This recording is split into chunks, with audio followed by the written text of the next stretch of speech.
Hello everybody and welcome to Sheepish Look at Woodle Tree 2 Worlds. My name is Genna and today we're looking at a 3D platformer that looks very nice and charming on the outside, but once you really get into the gameplay, it's not very fun. So, as you can see, I mean, you know, it's obviously preference, but I honestly, personally, really like the aesthetic. It's very cute and colorful. Not very, it's quite simplistic. Maybe you could say overly simplistic. A lot of the levels don't look that interesting when it comes to textures and 3D models. They're all just kind of cubes and stuff. But yeah, I mean, you know, it's a kind of cute little character. Everyone looks a little bit nice and charming. But you know, you can't. That doesn't really matter if the game isn't very fun, and I will get into why that's not very fun very soon. So first of all, I just want to show you the start menu. By the way, is that not the AOL notification sound high-pitched? It's gotta be. So this is the options, by the way. You can see in the top right corner I can just change the quality of the game and the mouse sensitivity. That's it. There's no key rebinding. I can't invert my camera because now I hate it. If you move up, it moves down, and it's awful. I can't rebind keys. I can't change resolution. Can't make it full screen or windowed. It's very annoying. So there's that. By the way, I also really dislike the sound that Woodle, I don't know if that's this guy's name, the sound it makes when you jump. Does it not sound kind of gross to you? Like, I don't know, it sounds to me like just a grown man and they just kind of like pitched it upwards, the sound, and it doesn't sound good at all. Like, the creature is meant to look really cute and all, like, ah, look how happy it is. And then it sounds like that. It's awful in my opinion. So yeah, there's a lot of worse problems than that. So you can see, this is the tutorial area, by the way. The game, the first time I came into this game, I completely missed the tutorial area because there's like 4 different paths you can take and go wherever the hell you please. Which honestly, in my opinion, is quite bad. I mean, you shouldn't be able to miss the tutorial if the player is actually looking for it and wants to go to it. But as you can see, there's the level layout and the level design is a bit messy in my opinion. There's a lot of just kind of shit just put everywhere, you know, cubes and collectible apple fruit things placed everywhere. Okay, this is a door that you have to learn to open. The game just teaches you that. I've already opened it. I'm taking this path, by the way, because this is the most interesting level I have found. And to get to it, it seems you have to go through the tutorial. Oh my god, I can't. Ugh. Yo, dude. I mean, yeah, the characters are very simple, but I think it's cute, and it's just playing a little banjo. It's nice. It adds kind of life to the world. And I honestly think that's the best thing this game has going for it. Just the general aesthetic and world. I like the... Oh my god. I like the atmosphere. I like the general idea when it comes to the world and the general look. But then when you kind of go deeper into it, it just doesn't... I don't know, it's a bit lazy looking. And by the way, I do think this is made by only one person, so I understand that, you know, there must have been some hardships when it comes to making it, if not at least a small team. But you can't just hide the fact that the game isn't fun. So, this is the combat system. You can see this dude's got a shield, he's very careful. I'm going to attack him. He's dead. His shield did nothing. And it seems all the enemies are going to be mostly like this. From all the ones I've seen so far, they just kind of move back and forth and you just attack and they die instantly with one hit. And by the way, look at the delay between when I actually press the attack button and when the character actually swings. It's relatively delayed and that can get you into quite a pickle sometimes. Although the game isn't that hard so far. I should mention, by the way, in case you didn't figure out, this is a sequel. And it seems nothing much has changed. Like, at all, since the first game. Okay, these guys aren't enemies. You can also do a charged attack, by the way, if you hold the attack button. And then you, like, shoot. But do you see how awkward the animation looks? It's so messy looking. Look, I'll do it again. It's so delayed and just unsatisfying. You kill enemies, it's not satisfying. They just kind of become a poof. You can float downwards with your little leaf thing like this. And the purpose of collecting all these fruit, by the way, is just in the hub world. I mean, the whole thing is just one level, it seems. In the hub world, you can kind of just go to some store owners and buy like different costumes or leaf upgrades, stuff like that. Again, like the first game. I don't believe the first game had costumes, so that's, I guess, a little bonus. But you can float down. Listen to the music. This is like the best part of the game, actually.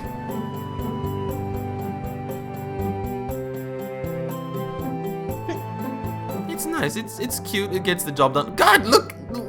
Why do you guys live in a giant orange? I mean, at least paint your furniture. What is this? Is this meant to be like an oven or cupboard or something? I mean, these guys have no mouths. Or anuses, it seems, so I don't think they really live life. They just kind of stand around doing nothing. They watch Woodle just live. But yeah, I mean, as you can see, I just feel like I'm jumping around aimlessly. The game has had no text so far. I've tried my best to talk to people. What is this guy? Dude! Okay, you're dead. You're not a problem anymore. You can also grab some water. You hold up your leaf and go water some plants. That's how you saw the little spirally beanstalk vine thing. I actually grew that out by giving it some water like that. So I can see some situations where like puzzles would arise where you have to kind of take water from a waterfall without actually falling somewhere, or because you can't actually jump, you will drop the water if you do that. And the game does have some optimization problems. The loading times are so insane. Like a lot. I mean, so far none of them have actually appeared. I think it's because I think it happens the first time you play the game in one session. So now I've already loaded this area, but if I move out a bit further, you'll see a loading screen. And they take, I don't know, upwards to like 30 seconds. The first time I launched the game, it took like 2 minutes to load the game up. And I have a strong computer, okay? But now I'm getting frame rate drops as well. What is this guy? I mean, I really like the look and everything, but... Oh, is this guy not an enemy? Does he hurt me? Oh, yeah, he does. Oh, is this going to be a different type of enemy? I can't kill him like this. Maybe you have to jump on him, I don't know. I guess a little bit of variety, I don't know. It's, but yeah, like I was saying earlier, I just feel like I'm kind of jumping around aimlessly. The level design is pretty uninspired. Look at this, it's just a giant map. It's like, I don't know. It's like you're playing Minecraft, you know, you're just kind of exploring, but in Minecraft, you find new and interesting things as you explore. It's a completely different genre, so I shouldn't really be comparing it. But that's just kind of what it gives me, like, the feeling it gives me when I kind of look out into the horizon. I can just see like, oh, look, a snowy place, and I'm gonna go there, but it's gonna take forever for me to get there. Look at this empty meadow. There's nothing. What the hell am I supposed to do on the way there? By the way, you can play this co-op. Oh, there you go. There's a loading screen. Let's just wait here for a second. Okay, that took exactly 46 seconds to load this area up. That's really bad. Okay, so I'm gonna show you a bit of the co-op on my own. You can see here I spawned the little fox creature. You can play this with up to 4 players, I believe, online or local. So I've just got a second controller here. You can see it's kind of cute. It's got a slightly less gross voice. It does the exact same stuff. It attacks like that. Boom. Can it float? Let's see. Yes, it can. How does it gather water? There's no animation for it, so I don't know. But yeah, you can see, you know, this is kind of the extent that the co-op will go to. There aren't really any co-op specific things from what I've found so far, and look, I can just leave. My character, the other character is left behind. The camera is trying to kind of focus in on both of us, stay in the center, but it's not like the Lego games where it will actually keep both characters on screen at once. And that's it. This is really annoying. And you can actually press the start button. I'm playing with a controller, by the way, on the second player, and it will recenter like that. So I guess that's one way to get about it, about that problem, but I'm just mashing the start button right now. But it's just kind of like uninspired. I guess, I don't know. That's like the perfect word, I think, to describe the game. I mean, I don't know. I guess it's nice that the option for co-op is there in case you and your friends can be bothered to deal with this. But it's just very lame. There's nothing fun about it. The characters just kind of trying to... It's like the original Sonic game, where Tails would just kind of get left behind the screen. Okay, let's just kill our little fox character here. Die! There's an absence of music now. It's very serious. Oh! He just shrank into a little bean. And there's no way to, from what I can tell, actually get rid of the fox character. Okay, I turned off the controller.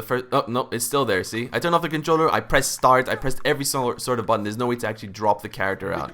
Very, very annoying.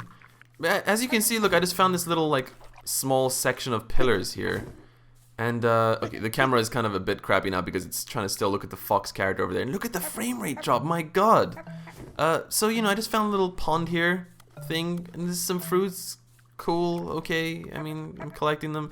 There's no real sense of reward. And by the way, I should mention, my favorite genre is 3D platformers. I love games like Rayman, Crash Bandicoot, Super Mario. So I know kind of what I'm talking about when it comes to this. And I mean, you can see it too. Even if you're not a fan of this genre, you can tell that it's the poor quality. And of course, you can't really compare it in the same way because Super Mario has a team of hundreds or thousands, and this is maybe one person. I get it, and I get that this game is inspired by this. Oh my god, this camera is killing me. But you can't deny that I have to talk about the fact that the game is not fun in certain aspects. Oh my god, it sent me back over here. What? What? But yeah, just the level design is poor. There's no real sense of reward. You know, Super Mario has the stars which you kind of collect. They're like the special collectibles. I found a few of those, and I picked them up, and it plays a very, very loud chime, by the way, much louder than the rest of the game. But I don't really know what that does. There's no... I don't know. And I'm a fan of games when they don't really handhold you and they let you figure everything out for yourself. But this is kind of the bad example of it, where you just feel lost. The level design is really bad, so you kind of don't intuitively learn the way the game works. It's messy. It's messy. It's not... What? I can't see a single character now. God, this is infuriating. And yeah, I mean, I can tell you that there are other indie games that have done this genre well. I've covered games like Freeze Me or Poi, I don't really know how to pronounce it, on my channel. You can click these videos if you want to check it out. And those are examples of a better game. I think Freeze Me was also by one person, and Poi was a small team. But I don't know whether it's that or like how many people it is or isn't. I don't know. If you can't, I guess, make such a huge game on your own and keep the quality high up, then you should kind of tone down the project and constrict yourself, so make it like a not open world, so there aren't insane loading times because you don't know how to optimize your game properly, or focus on maybe 5 levels as opposed to a giant world and make it good. I mean, look at this flower thing here kind of speeds you up, but what is the purpose of it? It serves nothing. It's just in the middle of nowhere. There's like some doors you can shoot switches at to open it. I mean, you can shoot your little blue ball at a switch and it'll open the door. There was a trampoline I found that really didn't serve a purpose. It's very just, I don't know, all over the place. Just everything feels like there's no purpose. What is this ticking sound? I can't even get up there! God! No, let me up! Come on! How do I get up there? I don't even know. I don't even care anymore. You know, most of this has been just uncut footage, and you've seen me just walking around doing nothing. Look at this. There's like some pedestals here. There were never any fruit here. I've never come here before, I don't think. I mean, everything does look the same. No, I haven't come here. And look, it's just, what is this? There's nothing. I'm just jumping. There's no real platforming. I'm running around in emptiness. Yeah, I don't know. I mean, even without me saying a word, I think you could kind of just make up your mind from just seeing some raw footage of the game, what exactly it is and what its quality standards are. You know, I actually feel like the first game's level design was better, because it wasn't just a gigantic empty world. There was a bit more linearity to it, and so you weren't just running around doing nothing 99% of the time like you are here. Isn't it this absence of sound? Like, the best part of the game is the music, and there's no music right now. Is this river flowing up the waterfall? Look! It's going in this direction, and then it goes up! It's going up! Oh my god. Wow. Okay, so this is the costume shop. You can see I just picked up, I'm a scary ghost, because it's Halloween, and also we just got a loading screen. And yeah, it clips through the character, so this is kind of the quality of the costumes. I don't know if the other vanilla game ones are going to be like this, or if it's just this kind of Halloween event stuff.